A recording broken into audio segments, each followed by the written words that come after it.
Audio Jungle.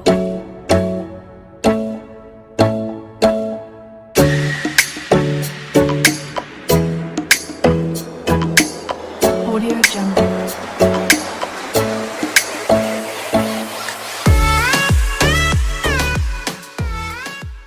What is up YouTube? It's Dino here, and today I'm back at you with another video. And today we're going to be going over how to learn a new skill. So step number one is make sure that you're ready to learn the new skill. So something that I see a lot of the time is people saying, I'm too busy, I don't have the right resources, I don't know where to start, this, that and the other, okay? So first, make a plan on when you can dedicate time to learning that skill, finding the right resources, and then just going for it, okay? So when I say make sure you're ready, it's not wait for the perfect time. The perfect time is always now. What I'm saying when I say get ready is make sure you can block off a certain amount of time, an hour or two every day or every 2 days at max, so that you know you have time to learn that skill, okay? So that you know that you can be dedicated to learning it, okay? Because learning a new skill takes time, okay? And constant practice. It's not practice for 8 hours in a day when you have a day off and then leave it for a week and then go back to it again. Instead, do bit by bit each day, okay? An hour, half hour, 2 hours, whatever time you can dedicate to it each day, depending on your life, your work, your other commitments, you know, kids, all that sort of stuff. Also make sure that you have the right resources and any support.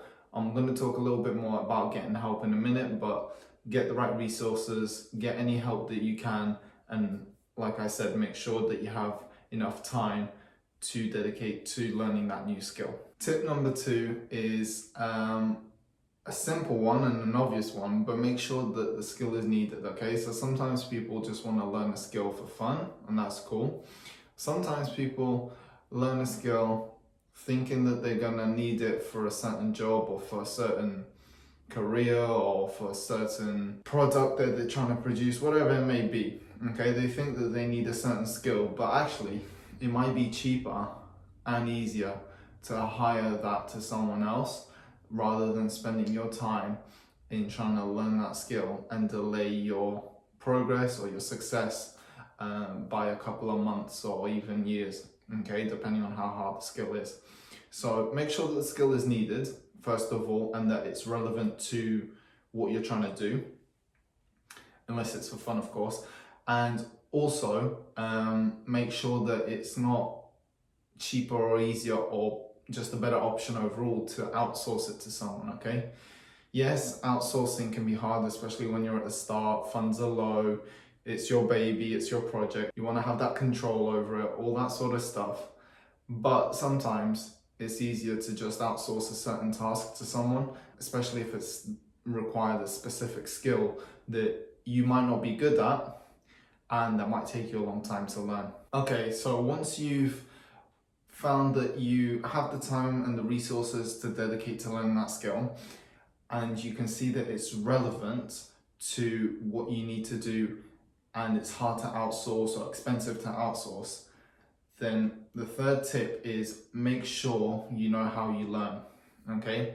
Now we learn in different ways. Me personally, I'm a visual person, so I watch someone do something and I often can replicate it quite well very quickly. But if someone tries to tell me how to do something or write it down, it's very hard for me to process and it takes me a lot longer and I tend to not be able to do it as well. So learn how you learn, okay? Now you might have never thought about this before, maybe you have, maybe in school you found it hard to learn from books, but you found it easy to learn by doing something or by watching someone do it. So there's different ways on how to learn, okay? Like I said, visual, so watching someone do it, practical, which is doing it yourself, reading, or by listening. And there might be a few other categories in there as well, but those four are the main ones, okay? So if you don't know how you learn, just think back to when you were learning something that you got really quickly and then think about something that you tried to learn that took you a long time. Were those ways that you were learning the same? If yes, maybe it was just the thing that you were learning that was one was harder than the other. But if it was that you were learning in different ways and you got one really quickly and one not so quickly, then probably the one that you got really quickly is your best way of learning. So try and learn, if possible, this new skill, whatever it may be, in the way that you learn the quickest and the best. Tip number 4 is get help. So I mentioned it a little bit in the first point about having support, but get help in learning this new skill. Now, it might be someone who's physically present with you, teaching you. It might be someone on YouTube like me, or it might be just someone who might support you or encourage you. So it doesn't always mean that they're going to know that skill and that they're going to teach you it, but it might be a little bit of support and encouragement just to motivate you, especially when things get tough. So get a little bit of help, get a little bit of support, okay, whether it's in person or virtual, and just see how you go. And maybe that person might be able to give you pointers on how to do something. Maybe they know a little bit, but they don't know it, very, very well. Maybe they're not an expert in it, but they know certain things that might be able to help. So getting people to know what you're doing and asking people questions about it might give you pointers here or there that might make the difference. It might make you learn quicker, and it also might make you learn the skill in a better way. Tip number 5 is start small. So what I mean by start small is, let's say your skill or whatever it is that you want to learn is a new language, for example, okay? I like learning languages. I know how it is about learning languages. I've learned a few, so I've gone through the process a few times. Now start small, okay?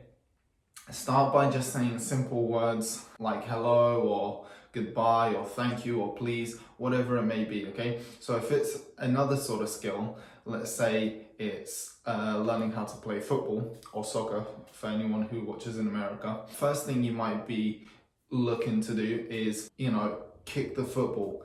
What does my leg have to do in order for me to get the football to go where I want it to go? Well, first of all, you need to think about which part of the foot you're hitting the ball with, and you need to think about which part of the ball that you're gonna hit as well. Something like that, just as an example. Start small. Don't look at the big picture straight away like, oh, I'm learning this new sport, or I gotta learn this new language and it's massive and there's complicated words and maybe a different alphabet if it's Chinese, for example. Yes, it's gonna be hard. Yes, there are things you're gonna have to learn, but start small. Start with bite-sized tasks that might take you 5-10 minutes, okay? I've talked about this in a previous video about bite-sized tasks. Just watch and learn, okay? But start small, okay? Don't try to jump in the deep end. That's gonna just overwhelm you and then demotivate you and you're gonna give up. Tip number 6 is to reflect. So this might be hard to do, okay? Especially if it's by yourself and you're learning a new skill. Imagine it's, again, a sport, okay? You're learning a sport, whether it's football or basketball or whatever it may be, yeah? And you have to do something a certain way to get success, right? Well, if you don't do it successfully and you're learning, you don't know what you don't know, which basically means you don't know what you're doing wrong and you don't know why you're doing it wrong, okay? So this is where the help and the support comes in. Like I said, whether it's virtually or whether it's in person. Someone who watches you try to learn the new skill can give you tips and pointers on how to do it better. They can also tell you what you're doing wrong, and they can help you improve much, much quicker. That learning curve, instead of it being long and not very effective, it can be cut in half or quarter of the time. You can learn that skill really, really quickly just by having someone who can support you to reflect and say, look, you've done this wrong this way, try it like this next time.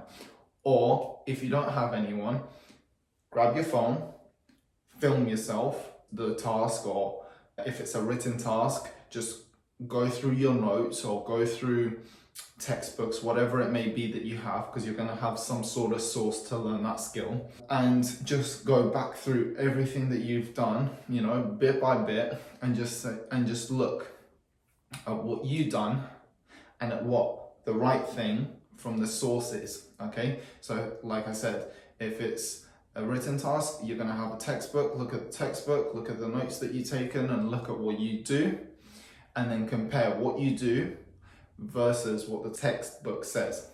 If it's a physical task like a sport or something like that, film yourself doing it, then have your footage here and have footage of a professional or an expert here, and compare the two pieces of footage, the one that you do versus what they do, and try to self-analyze and be critical about what you're doing there versus what the expert's doing, and see what you can improve, what you can change. It might be your posture, it might be your leg movement, like I said, if it's kicking a football, whatever it may be, get two pieces of footage, one yours and one from an expert. I hope you enjoyed that, guys. Learning a new skill is hard. Be patient with it.